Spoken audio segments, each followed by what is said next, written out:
కూడా మన పిల్లల్ని మంచిగా చదివించాలని అనుకుంటాం. అట్లా అనుకోవడంలో తప్పు లేదు. కానీ మంచిగా చదివించాలి అంటే వాస్తవ చరిత్ర పుస్తకాల్లో ఉంది. మహనీయులు అంబేద్కర్, పూలే లాంటి వాళ్ళ కృషి అనేక మంది, చాలామంది ఉన్నారు. మనం ఇద్దరు ముగ్గురు పేర్లే చెప్తున్నాం కానీ వాళ్ళందరూ కృషి త్యాగం వలన ఈరోజు అట్లాంటి చరిత్రనంతా, పోరాటాలను అన్నింటినీ రికార్డు చేసి పుస్తకం రూపంలో మన పిల్లలకి అందిస్తున్నటువంటి ఆ చరిత్రను కనుమరుగు చేసి ఈరోజు దేవుడు, దయ్యము, భూతము పేరుతోన, లేకుంటే ఈ ఈ విష సంస్కృతి పేరుతోన, హిందూ భావజాలం పేరుతోన ఈరోజు ఈ పుస్తకాల్లో ఉన్నటువంటి వాస్తవ చరిత్రనంతా తొలగించి ఇట్లాంటి కల్పిత పాఠ్య పుస్తక ప్రణాళికలను అందులో ప్రవేశపెట్టి పిల్లల్ని చదువుతారు కానీ వాళ్ళు పనికిరాని యువతగా, విద్యార్థులుగా తయారయ్యేటువంటి పాఠ్య ప్రణాళిక నేషనల్ ఎడ్యుకేషన్ పేరుతో వచ్చింది. ఇట్లా ప్రతి అంశంలో వాళ్ళు అడుగున ప్రతి వ్యవస్థను రక్షాలనే పేరుతోనే మేము అభివృద్ధి చేస్తున్నామని చెప్పి మొత్తం మనల్ని ఎటువంటి పనికిరాని విద్యార్థులను, అట్లాంటి యువతను తయారు చేసి మొన్న యూనివర్సిటీలు ఉన్నాయి. ఇప్పుడు మనకు సెంట్రల్ యూనివర్సిటీ ఉంది, ఉస్మానియా యూనివర్సిటీ ఉంది. ఆ యూనివర్సిటీలో ఒక వీసీగా అపాయింట్ కావాలంటే ఇంతకు ముందు వరకు అయితే మంచి విద్య అంటే మంచి చదువుకొని పిహెచ్డి లాంటివి చేసి మంచి అనుభవం ఉన్నాడు, మంచి మార్కులు ఉన్నోళ్ళనే పెడుతున్నారు. కానీ ఇప్పుడున్న ప్రస్తుత పరిస్థితుల్లో వాడు బీజేపీ వాడు, ఆర్ఎస్ఎస్ వాడు భావజాలం కలిగి ఉంటే చాలు ఆ వీసీలో ఆ యూనివర్సిటీకి ప్రిన్సిపల్ అయ్యే అవకాశం కానీ, లేకపోతే హెడ్ మాస్టర్లు అయ్యే అవకాశాన్ని కానీ వాళ్ళు తీసుకొస్తున్నారు.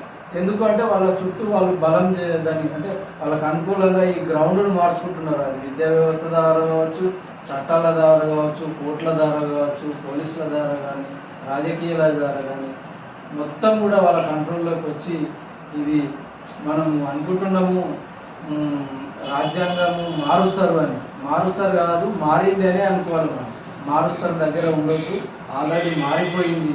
పేరుకే రాజ్యాంగం ఉంది కానీ అది అమలు పరుస్తలేరు. మనవాద భావజాలని అమలు పరుస్తలేరు అని మనం అర్థం చేసుకోవాల్సింది. ఇట్లాంటి అనేక అంశాలకు వ్యతిరేకంగా మనం కొట్లాడాల్సిన అవసరం ఉంది. గతంలో కూడా మనం నేషనల్ ఎడ్యుకేషన్ పాలసీల విషయంలో రోహిత్ వేముల సందర్భంగా ఇదే మహబూబ్నగర్లో మనం రోహిత్ వేముల సంస్మరణ సభ సందర్భంగా మాట్లాడుకోవడం జరిగింది. ఈ తర్వాత అనేక అంశాలు నిన్న కాక మొన్న రేపు అంబేద్కర్ 14కి దేశవ్యాప్తంగా సెలవు దినాన్ని ప్రకటించారు. 75 ఏళ్ళ స్వతంత్ర భారతంలో ఏ రోజు కూడా అంబేద్కర్ జయంతి రోజు బహుశా నాకు తెలిసి హాలిడే లేదు. కానీ ఇప్పుడే ఎందుకు వచ్చింది అంటే మొన్ననే కదా అంబేద్కర్ అని అవమానపరిచిండు.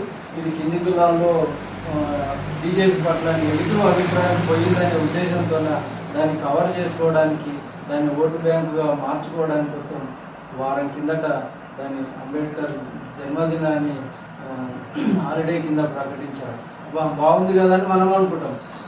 కానీ అది వాస్తవమైనది అది కాదు. నా ఉద్దేశంలో, నా అభిప్రాయంలో అది సెలవు రోజు కన్నా వర్కింగ్ డే ఉంటే అక్కడ ఉన్న ఉపాధ్యాయులు కానీ, టీచర్లు కానీ అన్ని వ్యవస్థల్లో ఆ రోజు ఆయనకు గుర్తుంచుకునే అవకాశం ఉంటుంది. ఈరోజు ఈ ఆఫీస్ తెరిచింది కాబట్టి మనం ఈరోజు మాట్లాడుకుంటున్నాం. ఇది మూసేస్తే ఎక్కడ మాట్లాడుకోవం. కానీ ఇది అర్థం కాదు. మనకేంది 125 అడుగుల విగ్రహాన్ని కేసీఆర్ పెట్టిండు కదా అని చెప్పి చాలామంది మనం అభిమానిస్తామేమో, కానీ విగ్రహాలు కావాల్సింది మనకు. వారి యొక్క ఆలోచన, వారి యొక్క అవగాహనను ముందుకు తీసుకుపోయే వాళ్ళు కావాలి. ఈరోజు హుసేన్ చనిపోయి 9 ఏళ్ళు అవుతుంది. 9 ఏళ్ళు అయినా కూడా ఇప్పుడు మేము ఉదయం పోయి వచ్చినాం కదా, మరి ఇంత పెద్ద విగ్రహం పెట్టిండు కదా అని చెప్పి దళితులుగా మనం అందరం అనుకోవచ్చు, అబ్బా కేసీఆర్ ఎంత మంచి పని చేసిండని చెప్పి. కానీ మరి అదే హుసేన్ ఎవరి కోసం కొట్లాడింది? గుడి ఎక్కితే గుడి ఎక్కడము తప్పు అన్నందుకోసము, మైల పడుతుంది అన్నందుకోసము, మీరు అంటరాని ప్రజలు గుడి ఎక్కొద్దు అన్నందుకోసము ఆయన కొట్లాడితే ఆయనను హత్య చేసిండ్రు. కనీసం చట్ట ప్రకారం జరగాల్సిన ఆ ప్రాసెస్ను దాన్ని కూడా అమలు పరచకుండా, కనీసం బాధిత కుటుంబాన్ని కూడా తెలియకుండా ఆ కేసులు క్లోజ్ చేసే పరిస్థితుల్లో ఉన్నాము. మరి అట్లా ఉన్నందుకోసము మరి బాధపడదామా? 125 అడుగుల అంబేద్కర్ విగ్రహం పెట్టింది కదా అని కేసీఆర్ని అభిమానించాలి. అనే విషయాన్ని కూడా మనం ఇది కింది స్థాయిలో చర్చించాల్సిన అవసరం ఉంది. వాడు పోయిండు మరి వీడు వచ్చిండు కదంటే వీడు వానికన్నా ఇంకా ఎక్కువ 2 ఆకులు ఎక్కువ చదివినోడే కానీ వీడేం తక్కువ కాదు. వీళ్ళందరూ కూడా పైకి చెప్పేది వేరు, లోపల చేసేది వేరు. మొత్తంగా ఏంటి అంటే మనం ప్రజా పోరాటాలు, మన వాయిస్లు వినిపించడమే ఈ సమస్యలకు పరిష్కారం అని నా అభిప్రాయం. కలిసి పనిచేసేది అంటే రాజకీయ పార్టీలేమో ఓటు కావాలని చూస్తాయి, మనలాంటి వాళ్ళమేమో సామాజిక అంశాలపైన ప్రజల యొక్క నిత్య సమస్యలపైన పనిచేస్తున్నాం. మరి ఇక్కడే ఈ గండేడు మండలం ఉంది, ఇక్కడ బంటు రామాంజనేయులు అనే అబ్బాయిని అక్కడ అగ్రకుల మన్యపురెడ్డి జీతం డబ్బులు అడిగినందుకు హత్య చేసి చంపేశాడు. అవన్నీ మనం పోయినాం. అదే మన్యపురెడ్డిని శిక్షించాలి చట్ట ప్రకారం అని చెప్పి మన సంఘం మాత్రమే కొట్లాడింది. మరి రాజ్యాధికారంలోకి రావాలనుకుంటున్న వాళ్ళు కనీసం సపోర్ట్ చేయలేదు ఆ రోజు. మనం దాదాపు సుమారు పార్లమెంటుకి ఎన్నికల ముందు 2 నెలలు నారాయణపేటలో కావచ్చు, తాండూరులో కావచ్చు, మహబూబ్నగర్లో కావచ్చు, ఈ ఉమ్మడి మహబూబ్నగర్ జిల్లా అంతా కూడా ప్రెస్ మీట్లు, పరిగిలో కావచ్చు, ప్రెస్ మీట్లు పెట్టి పాంప్లెట్ రిలీజ్ చేసి ఈ బాధిత కుటుంబానికి న్యాయం చేయాలి. వాళ్ళు పిల్లగాన్ని చంపిండ్రని చెప్పి సాగుకు కారణమైన పిల్లగాన్ని తీసుకుపోయి వాళ్ళ ఇంటి ముందర పెట్టి నిరసన తెలియజేస్తే, చంపినోని వదిలేసి సాగుకు కారణమైన వదిలేసి మా ఇంటి ముందర నిరసన తెలుపుతారా శవాన్ని తీసుకొచ్చి అని చెప్పి వచ్చిన వాళ్ళ మీద కౌంటర్ కేసులు పెడితే ఇది ఎక్కడ అన్యాయము? కౌంటర్ కేసులు ఎత్తేయాలి, వాళ్ళని చంపినోని సాగుకు కారకులను శిక్షించాలని చెప్పి మనం మాట్లాడితే ఈరోజు రాజ్యాధికారం కావాలనుకున్న వాళ్ళు ఎవరు సహకరించాలి? సరే బీజేపీ, బీఆర్ఎస్, కాంగ్రెస్లు అవన్నీ అట్లనే ఉంటాయి. కానీ మిగతా వాటికి ఏమైనాయి? కమ్యూనిస్టు పార్టీలకు ఏమైనాయి, బీఎస్పీ లాంటి పార్టీలకు ఏమైనాయి, ఈ సామాజిక సంఘాలకు ఏమైనాయి, ప్రజా సంఘాలు అనుకునే వాళ్ళకి ఏమైనాయి? ఒక్కరు కూడా స్పందించలే ఆ కుటుంబాన్ని. కనుక మరి రాజ్యాధికారంలో ఎట్లా వస్తారు? బాధితులు వాళ్ళ సమస్యల చేత ఇట్లా నిలబడి ఉంటారు. వాళ్ళందరూ మమ్మల్ని రాజ్యాధికారంలోకి తీసుకురావాలి, వీళ్ళ ఓట్లు కావాలని చెప్పి మీరు వీళ్ళని అడుగుతున్నారు. మరి వాళ్ళ సమస్యలను ఎవరు పరిష్కరించాలి?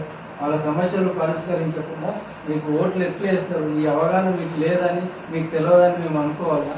అన్నీ తెలుసు, కానీ సామాజిక పోరాటం జరిగితేనే రాజకీయ పోరాటం జరుగుతుంది, రాజ్యాధికారంలోకి వస్తారనే విషయం కూడా వాళ్ళకి తెలుసు. కానీ ఈ పని చేయడానికి ఇష్టం లేని, కష్టపడలేని మనస్తత్వాలు పైన మేము లీడర్లము, మేము అధ్యక్షుల్ని, నేను ఇది అని చెప్పుకొని ఉండడం చేతనే ఈరోజు మనం సక్సెస్ కావట్లేదనే, సక్సెస్ కాలేకపోతున్నాం అనే విషయాన్ని గ్రహించగానే ఈ పరిస్థితులు ఇట్లా ఉన్నాయని చెప్పి మనం అర్థం చేసుకోవాల్సిన అవసరం ఈ మహనీయుల సందర్భంలో ఉంది. అట్లా ఇప్పటికైనా మనము వాస్తవాలను గ్రహించకపోతే మనమైనా ఇంకెవరమైనా ఎక్కువ కాలం ఏమీ మిగలం. అది చరిత్రలో చాలా చరిత్ర చూస్తూనే ఉన్నాం. ఎందరో మహనీయులు కృషి చేశారు. వాళ్ళు అంటే అప్డేట్ కావాలి. మొబైల్లో ఎప్పుడు మనం వాడుతుంటే 6 నెలలకు 3 నెలలకు అప్డేట్ అడుగుతుంది. అంటే దాంట్లో ఉన్న సాఫ్ట్వేర్ని మార్చుకోమని అడుగుతుంది. అది అట్లా మార్చుకుంటేనే పనిచేస్తుంది, లేకపోతే స్ట్రక్ అయిపోతుంది. అట్లా ఉద్యమాలు కానీ, నాయకులు కానీ వాళ్ళు అప్డేట్ కావట్లేదు. అప్డేట్ అయిన వాళ్ళు కూడా సొంత ప్రయోజనాల కోసము, ఒక వర్గం ప్రయోజనాల కోసము, వాళ్ళ సిద్ధాంతం యొక్క ప్రయోజనం కోసము అదేదో అనేటట్టుగా పనిచేయడం వల్లనే ప్రజలందరికీ ఇలాంటి సందర్భము ఉందని చెప్పి మనం అర్థం చేసుకోవాల్సింది.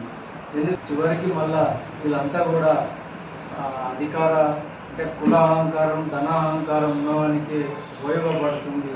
కనుకనే ఈ కులము, వర్గము అనేవి రెండు మనకు ఈ పౌర సమాజానికి ఒక శత్రువులు. కనుక ఈ కులము, వర్గము పోయేంత వరకు పనిచేసే సామాజిక సంఘాలు వ్యక్తులు నిలబడి కలబడుతుంటేనే సమస్యలు పరిష్కారం అయితే తప్ప ఊరికేదో 1000 మంది ఉన్నారు, 100 మంది ఉన్నారు అని చెప్పి నాకు మంచిగా అవగాహన ఉంది, నేను పెద్ద స్పీకర్ అని చెప్పి ఎంత మాట్లాడినా నీవు ఆ 100 మందిలో ఒకడు కావచ్చు, లేకపోతే ఆ 100 మందిలో ఇంకో 10 మందిగా ఒక లీడర్గా అవుతావు. కానీ ఆ లీడర్షిప్ మొత్తం కూడా మీ వ్యక్తికే పనికొస్తుంది తప్పిస్తే ఇది పౌర సమాజానికి కానీ ఇట్లాంటి బాధితులకు కానీ పనికిరాదనే విషయం నేనైతే అబ్జర్వ్ చేశాను. ఒక స్పీకర్గా తయారు కావడం అనేది పెద్ద విషయం కాదు. అదే పనిగా కూర్చొని చదివి అర్థం చేసుకొని ఈరోజు మహనీయుల జయంతులు ఉన్నాయి అని చెప్పి 4 దినాలు చదివి పాయింట్ వైజ్ పాయింట్ రాసుకొని ఒక అర్ధగంట స్పీచ్ చేయడం అదే పనిగా చేస్తే అవుతాం. కానీ అట్లా స్పీచ్ చేయడం వలన ఏం ఉపయోగం? తర్వాత ఆ స్పీచ్ వలన నీవు లీడర్ అవుతావు, పెద్ద లీడర్ అవుతావు. లేదంటే నీకు ఈరోజు రేపు ఎవరో ఒక పార్టీ అవకాశం ఇస్తుంది, ఏదో సర్పంచ్ అన్న అవుతావు ఊళ్ళో ఉంటే, లేకపోతే ఎంపీటీసో జెడ్పీసో లేదా ఎమ్మెల్యే అవుతావు. మళ్ళీ నువ్వు ఎవరి కంట్రోల్ ఉంటావు అంటే నేను కంట్రోల్లోనే ఉంటావు. కనుక ఇదంతా కూడా మళ్ళీ ఏ సమూహం నుంచి ఏ ప్రజల నుంచి నువ్వు వెళ్ళినావో వారికే వ్యతిరేకంగా నిలబడే పరిస్థితులను మనం చూస్తున్నాము. ఇట్లాంటి అవగాహనను మనం అర్థం చేసుకున్నాము కనుక అందుకు భిన్నంగానే మనం చిన్న వయసు అయినా ఇవ్వాలనే ఉద్దేశంతో ఈ సమావేశం నిర్వహిస్తున్నాము. ఈ సమావేశానికి వచ్చినటువంటి అందరికీ కూడా సామాజిక ఉద్యమాలు తెలియజేస్తూ ముగిస్తాం.